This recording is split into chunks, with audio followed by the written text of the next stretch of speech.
Good morning everyone. आज आप लोग देख रहे हैं मीराबाई चैप्टर। इस वीडियो में हम मीराबाई के बारे में डिस्कस करेंगे। तो आप लोग देख पा रहे हैं मीराबाई का पिक्चर भी दिखाई दे रहा है ऊपर कॉर्नर में, ठीक है।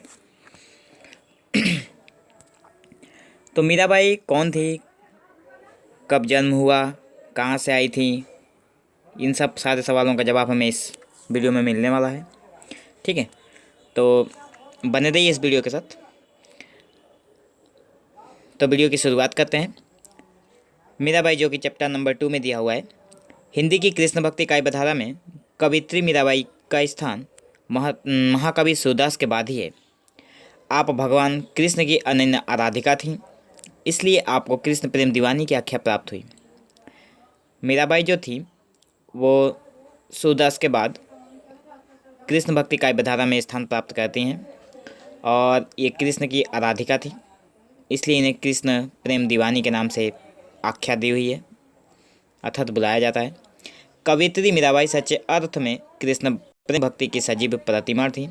आपके द्वारा विचरित कृष्ण भक्ति से संबंधित पद काव्य रसिक और भक्त दोनों को समान रूप से प्रिय रहे हैं। आपके एक निष्ठ भक्ति साधना और तन्मयता सबके लिए अनुकरणीय है, ठीक है। अब देखते हैं आगे। कवित्री मीराबाई के जन्म मृत्यु के समय को लेकर विद्वानों में पर्याप्त मतभेद रहा है। कहा जाता है कि आपका जन्म प्राचीन राजपुताने के अंतर्गत मेड़ता प्रांत के कुर्की नामक स्थान में सन 1498 के आसपास हुआ था।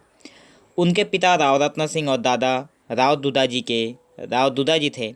बचपन में ही माता का स्वर्गवास होने और पिता के युद्ध में व्यस्त रहने के कारण मीराबाई का लालन पालन परम कृष्ण भक्त दादाजी के संरक्षण में हुआ। दादाजी के साथ रहते रहते मीराबाई ने बाल्यावस्था में ही कृष्ण को अपना प्रभु और पति मान लिया था, ठीक है।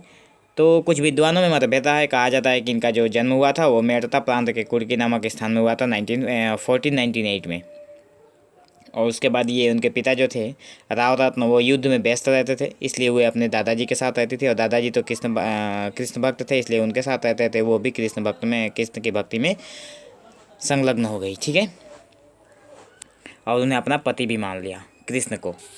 सन 1516 में मीराबाई का विवाह मेवाड़ के महाराजा सांगा के ज्येष्ठ पुत्र भोजराज के साथ हुआ था। दुर्भाग्यवश विवाह के 7 वर्ष बाद ही भोजराज जी का निधन हो गया।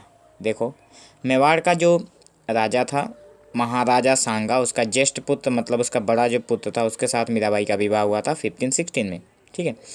तो बाद में 7 वर्ष के बाद भोजराज उसका नाम था, वो भोजराज का निधन हो गया। मीराबाई राज प्रसाद को छोड़कर कृष्ण की खोज में निकल पड़ी। साधु संतों के साथ रहते अपने आराध्य श्री कृष्ण जी के लिए भजन कीर्तन करते आपने अपना जीवन बिता दिया। अपने पति के देहांत के बाद वो कृष्ण की खोज में निकल पड़ी और साधु और संतों के साथ रहने लगी, ठीक है। उन्हीं के साथ भजन कीर्तन किया करती थी। कहा जाता है कि सन 1546 के आसपास आपका द्वारका में रणछोड़ जी के मंदिर में भगवान की मूर्ति में सदा सदा के लिए विलीन हो गई थी। कहा जाता है कि द्वारिका में एक मंदिर है रणछोड़ की, जिसमें मीराबाई भजन कीर्तन करते करते उस मूर्ति में विलीन हो गई थी, ठीक है। वैसे तो मीराबाई द्वारा विचरित 11 रचनाओं का उल्लेख किया जाता है, परंतु कृष्ण भक्ति पदक उनके फुटकर पद की प्रमाणिक मानते हैं। यह फुटकर पद मीराबाई की पदावली नाम से प्रसिद्ध है। आपकी काव्य भाषा मूलतः हिंदी की उपभाषा राजस्थानी है। इसमें ब्रज, खड़ी बोली, पंजाबी और गुजराती की विशेष फूट हैं।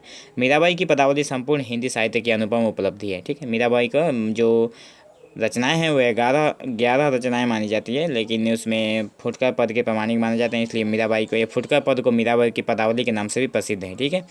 और इसमें इनकी भाषा थी मूलतः हिंदी की उपभाषा राजस्थानी है, लेकिन खड़ी बोली, ब्रज, पंजाबी, गुजराती सभी भाषाओं में इन्होंने काव्य की रचना की है। और मीराबाई की पदावली संपूर्ण हिंदी साहित्य की अनुपम उपलब्धि है, ठीक है।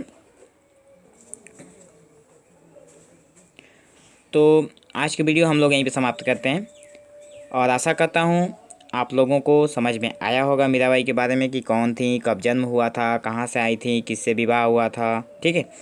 तो इसके जो नेक्स्ट वीडियो होगा उसमें हम देखेंगे कि भजन जो उनका काव्य है उसमें उन्होंने किस तरह से